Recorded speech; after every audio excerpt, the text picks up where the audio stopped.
How's it going, everybody? I finally got the Gila Rex here ready to paint.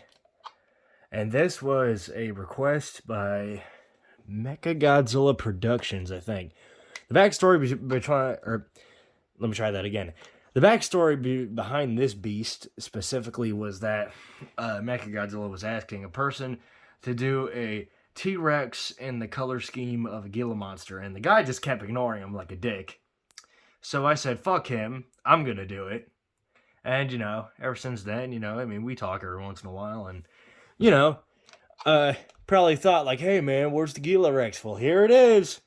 Like I said, even the easier shit is, takes a while on these figurines, Like, I just got his, hands and, claws, what's it called, super glued up. In fact, there's, like, little bubbles and stuff. Let me get that off there real quick. There we go. Got to keep an eye on it for a minute. So I guess technically not fully ready to paint, but he will be in like an hour, maybe, probably less than that. But yeah, here he is. Here's the dude. He got decent articulation. He's able to move around. His hands can move. And even though I find it funny because I usually go overboard with these figurines, because it's better that way, in my opinion. Might as well go overboard than be boring, right? Pretty much the idea here was that it's a hybrid. Instead of a T-Rex with a Gila monster look, it's straight up a hybrid between the two animals with the DNAs clashing for dominance, and as a result, this thing was created. Which is the reason why it got like these gnarly looking hands, is because it's kind of like a mixture between Gila monster hands, Gila monster hands and then T-Rex hands. So it's kind of fucked up and gnarly looking for sure. But hey, there you go. Then you got on the bottom Gila Rex. I carved that into the stomach. I got the little sides of the head here. These are just like these little phalanges on the side of his face are just like a byproduct. I like to think of like the DNA's mixing, and all that. And then of course, I got the eye done. Zoom in at the eye there. Got the other eye. You got the inside of his mouth. The front teeth are somewhat covered by reptilian lips, not fully though. You got his tail here, which I cut off and then redid in this sort of scaly, bumpy kind of,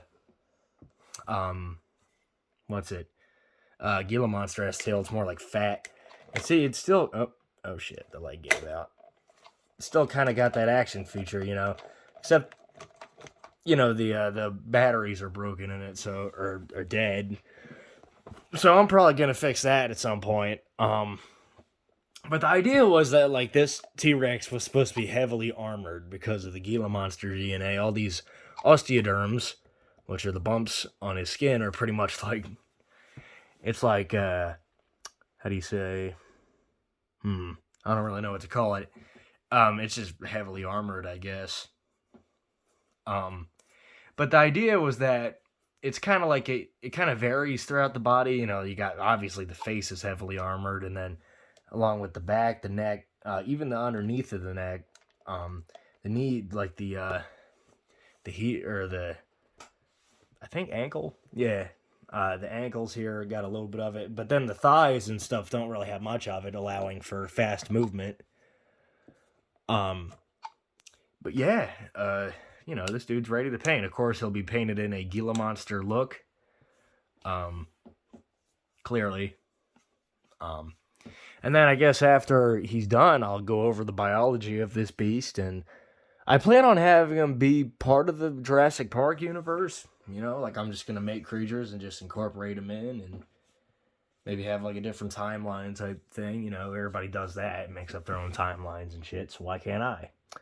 Anyways, everybody have a good day, and I'll see you next time. Have a good day.